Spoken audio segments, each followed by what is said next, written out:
So we have one last one, Steph. We have one last one. All right. And it involves what you said about Drew Holiday and Boston. You guys don't need a guard. You may need a big. And I think that Andre Drummond, a massive cap hit of $28 million for a guy who does not really space the floor. He's a stationary big. He's throw it back to 1980, throw it in the post, and let that clock ride out to the 3-second mark. But he's still young, 27 years old, very undervalued player. He has led the league in rebounds for 3 consecutive seasons. And if you know me, I love rebounding. So there's a respect level for Andre Drummond. I know he's I know he plays a lot of meaningless minutes, but I think what he needs is to go to a contender to prove his value on the free agency market. Last year, the Detroit Pistons threw him out like recycling. It was we spoke about this. It was the most disrespectful thing I've seen in the NBA in quite a while. Wow. The franchise player gets traded to Cleveland to die pretty much. And thank God Andre Drummond is not only alive, he is well. So a 2-time NBA All-Star, unrestricted free agent after this season. The money's going to have to fit. But does Boston make this move? That is a loaded question because money has been the one thing that holds the Celtics back, I feel like, in certain situations from pulling the trigger. You even look at Anthony Davis.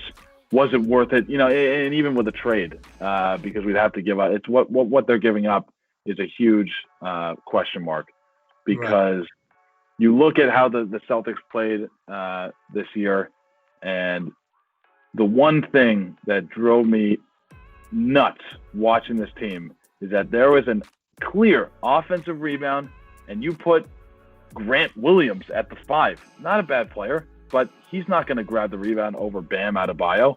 And that was rebound. Getting out rebounded was probably the reason why the Celtics didn't win that game. They lost possessions. They gave up way too many second, third, fourth chances to the Heat in that series.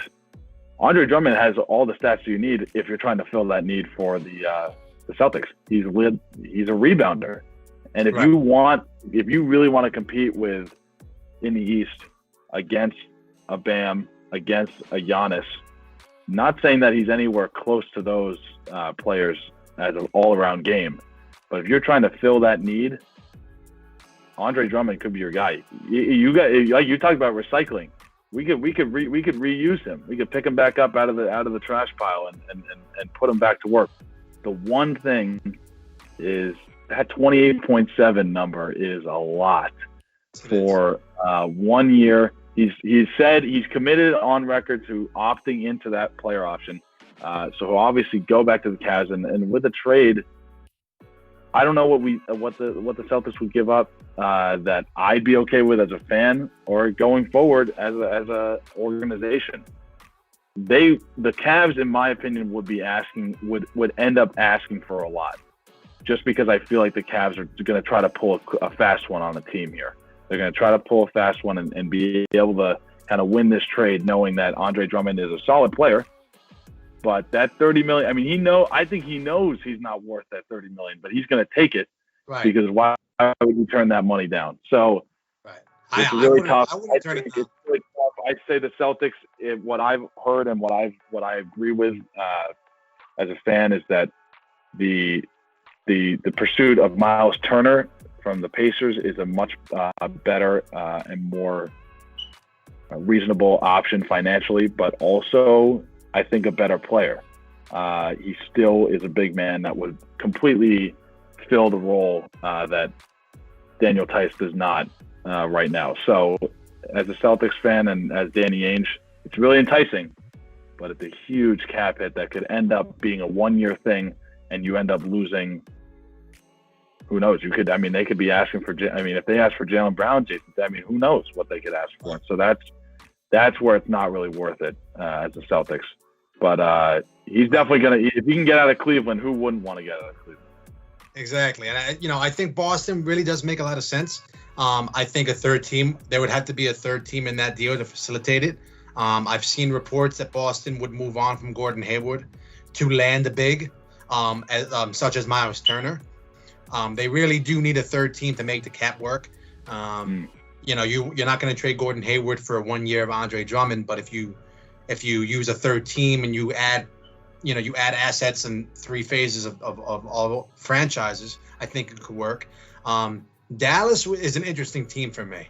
I think that Kristaps Porzingis, I think for me, he's a power forward. I do not believe he's a center. And I think that Dallas is in win now mode. They really show that they can compete with the best. They took the Clippers to 7 with Luka Doncic and Porzingis injured. I think that if they could land at Andre Drummond and put him aside, side by side with Kristaps Porzingis, that'd be one of the best front courts in the league. Just from a pure talent perspective, Andre Drummond, as we said about DeMar DeRozan, there's a lot to be desired with him. We don't really know what his ceiling is yet. We kind of feel that the ceiling is right here. Is there anything more that a team can poach? I think Dallas could really, optimize his talent. I think Boston could optimize his talent. I do not think Milwaukee makes this move. This would be a real poor last-ditch effort to keep Giannis.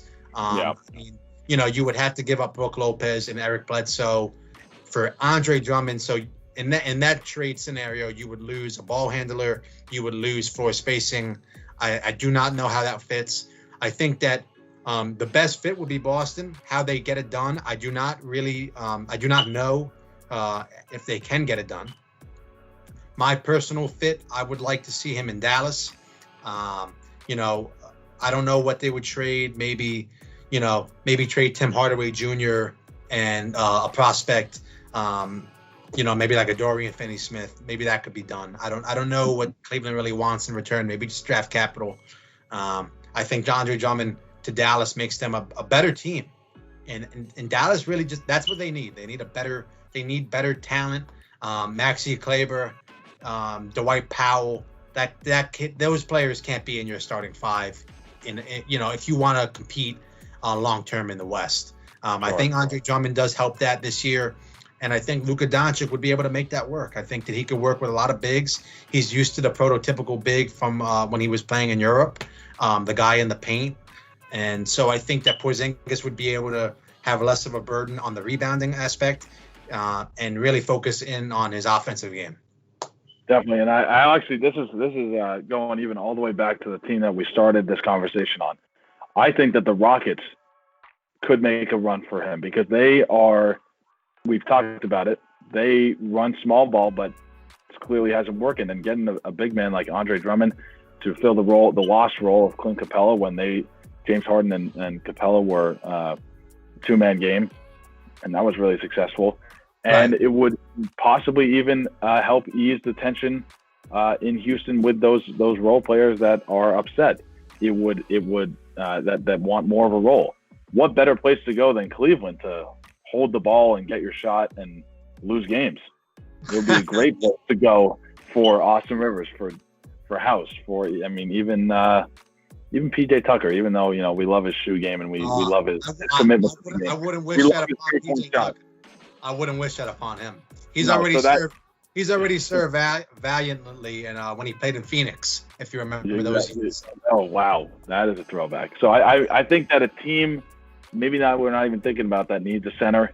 I was even thinking about the Raptors. Marcus Gasol's getting older. Serge Ibaka as well. So Serge Ibaka's opting out. He's right. So these teams that rely on their center could go after Drummond. And the thing with the Celtics, I'm okay with I think Gordon Hayward is if they wanted him and they took a pick or two from Ainge. I'm okay with that. They try to touch Kemba, Tatum, Brown, and as I said, Marcus Smart. I'm not doing it because I think Gordon Hayward is someone that if you drop him off the books, it allows this cap hit to be okay because Gordon Hayward's cap hit is massive as well. Right. So you kind of swap it out, and Drummond helps the immediate need of the Celtics much more than Gordon Hayward does because they have a surplus of those kind of guards, those forwards. So right. Absolutely. It's more picks than players would be something that the Celtics, I think, would be ideal for them.